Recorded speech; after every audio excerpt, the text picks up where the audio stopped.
Та бүхний амрыг ирье. Би та бүхний сайн мэдэх чандан нэрний талаар юу бод сандгаа хуваалцахаар ийм видео хийж байна. Тэгээ чандан нэрд нь болохоор ус, ургамал, амьтан гэдэг. Тэгээд ус бол мэдээж хил, амьтан бол цус, тэгээд ургамал бол соёл гэдэг юм аа. Тэгээд хил, соёл, цус гурваа чандлан мана гэсэн нэг тийм юм байдаг. Сургаал байдаг. Гэтэл чинь одоо ягаад ургамал нь соёл юм бэ гэхээр одоо шууд соёл юм мод соёолох ч юм уу ургамал соёолох гэдэгтэй ерөнхийдөө ойролцоогоор яригдана. Тэгээд энэ ертөнцийн дээр хамгийн урт удаан хугацаагаар амьдардаг одоо амьдралын төрөл бол мэдээж мод байд юм. Тэгээд нэг том мод бол одоо таны улсын соёл юм байна л да. Тэгээд яг гадаадынхан хурж ирээ тэр одоо том соёлын модыг нь одоо шинэ тайраад унгаачих ч юм уу тийм юм бол гардаг. Тэгээд энийг бол нэг соёлын мөхөл цөхөл гэж ярьдаг тийм. Тэгээд энэ мод нь болохоор одоо жишээ нь байнга одоо дээшээ ургаж байдаг, одоо байнга өөрчлөгдөж байдаг гэж хэлж болно. Тэгээд соёлоо маань энэ төрхээр чинь бас их ойлгомжгүй байдаг. Ягаад гэвэл одоо нүүдлийн соёл иргэншлийг хэр удаа одоо манахын тэгээд энэ нь одоо жишээ нь суурин болоо тэгээд өөрчлөгдөх ёстой юм биш үү гэсэн тийм асуудал үүснэ л дээ. Гэтэл чинь яг соёл дунд болохоор хүний итгэл бишрэл ордог. Тэгэхээр итгэл бишрэл тиймэрхүү юм бас одоо мэдээд тэгээд тэрийг хамгаалж явах хэрэгтэй юм а гэсэн юм байна. Тэгээд цусаар хэрхэн хамгаалах уу гэж байна л да. Гэтэл чинь нэг тийм би цэвэр ариун цустай одоо юу гээл тий одоо монгол хүн халуун цустай гэл ярих хийгүү дуртай. Гэтэл чи ингээд хараадах нь монгол хүн айгүй муухай тийм одоо хүүтэн цустай хөгийн хүмүүс байдаг байхгүй юу. Тэгээ гадаадад одоо монголчуудаа дээрлэхэд дээрэмдээд энэ гэдэг гээд байгаа. Тий. Тэгээд Чингис хаан ч гэсэн одоо жишээ нь Сартуул иргэн улс руу дайлаад тэгээд тэндээс хүмүүсийг авчираад энэ гадаадахнаас янз бүрийн хүмүүсийг авчираад тэгээд энд амьдруулад ерөнхийдөө одоо нийлээд хольсон. Тий. Хил мэдээж хил бол их чухал юм аа. Хил бол одоо чандлан манах цорын ганц юм гэж хэлж болно. Тэгээ монгол хэл ерөнхийдөө одоо байх ёстой. Ирээдүйд одоо ингээд сансар мансар октруугаар аялал өөр гариг мэрэгт очлоо гэхэд одоо монгол хэлээр ярьдаг хүмүүс байх ёстой юм а гэсэн тийм үзэл баримтал байх ёстой. Тэгэхээр энэ чандман эрдэнэ нь болохоор хиймэрийн морьтой холбоотой байдаг. Яг тэгвэл хиймэр гэдэг бол хүний эрүүл мэнд чалах тэнхээ аз байдаг. Тэгээд мэдээж ус, ургамал, амьтан гурваас эмийн материал гаргаж авдаг тийм. Эсвэл хоол ундаа бид нар гаргаж авдаг. Тэгэхээр эм уугаад эрүүл мэндээ сайжруулна. Хоол идээд бас эрүүл мэндээ сайжруулна. Хиймрээ дээшлүүл. Тийм учраас хиймрийн морь одоо эртнээс одоо чандан эрднийг одоо тээж явдаг юм аа. Одоо жишээ нь энэ хиймрийн дарцганы жижигхэн хувилбар тийм чандан эрдэнэ зөөсөн тийм морь байна тийм. Гэтэл чинь энэ одоо иймэрхүү хиймрийн дарцганы ийм болтлоо ингээд том болчихсон байхгүй. Тэгээ энэ дээр төрийн 7 эрдэнэл гэж юм 8 дахилал гэж юм. Тэгээд одоо жишээ нь энэ доор одоо 8 идэ гэж үлэн тийм.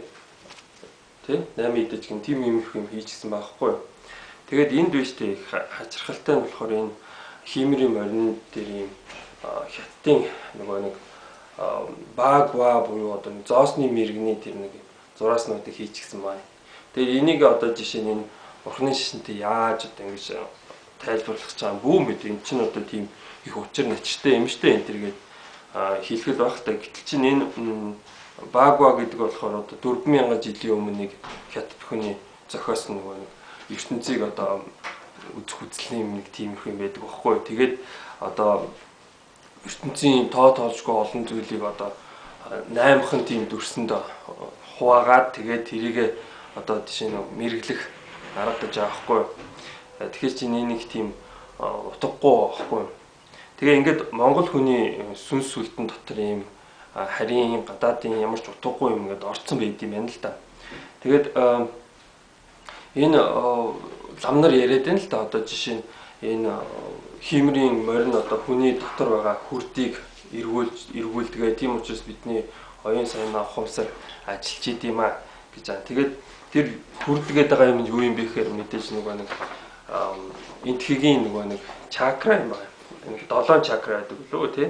7 чакра байдаг гэж ярьдэн шүү дээ. Тэгээд хулган, үхэр, бар, туулай, луу, могоо, морь гээд морь 7 дахь нь байдаг байхгүй юу. Тэгээд энэ 7 чакра буюу 7 хүрдийг тэр хиймрийн морь эргүүлж идэм аа гэсэн нэг тийм итгэл бишрэлийн юм байдаг. Тэгээд одоогоос нэг 100 жилийн өмнө болохоор тэр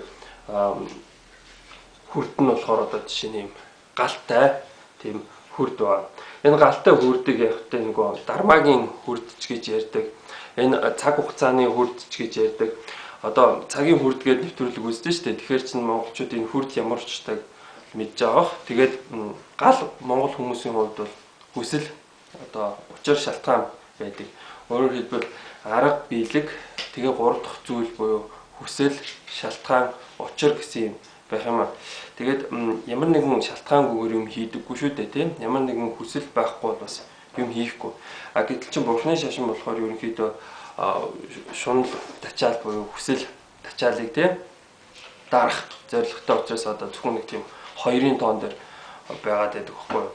Тэгээд тэр нар сар гал гурыг болохоор тийм хятадын арга билгээр солиод тэгээд энэ галтай хүрдийг болохоор гал бол хүсэл тэгээд энэ хүслийн хүрдийг болохоор тийм ямар ч ойлгомжгүй нэг тийм юмар соличихсан байгаа байхгүй юу. Тэгээд жишээ нь энэ төрийн 7 эрдэнэ гэхтэл энд жишээ заан явж байгаа жишээтэй. Энэ энтхүүгүүдийг шууд хуусан тэгээд улсад олон хэмжээний заан байвал тэр улс нь хүчтэй байх юм л да. Тийм нэг танк л гэсэн. Гэтэл чинь энэ монголчууд заан унаад дайманд морддоггүй. Тэгээд энэ жишээ нь хатан хүн гэж аа гэтэл чинь хатан хүний шинжгүй нэг тийм юм хийчихсэн. Тэгээд ингээд оюун санаа юугэнтэй тоордлогоотойгоо эргүүлээд байдаг байхгүй юу. Тэгээд бурхны шашин яагаад өөрийгөө Монголын уламжлалт шашин гэдэг юм ихээр хуучин асар тэнгэрүүд буюу үхлийн тэнгэр, эдийн тэнгэр, дайны тэнгэр гэсэн тиймэрхүү тэнгэр бурхтууд нь болохоор буддын шашинд байдаг байхгүй юу. Тэгээд тэд нар нь болохоор дармаагийн хамгаалагч буюу энэ бурхны шашны хамгаалагчд гэж явдаг байхгүй юу.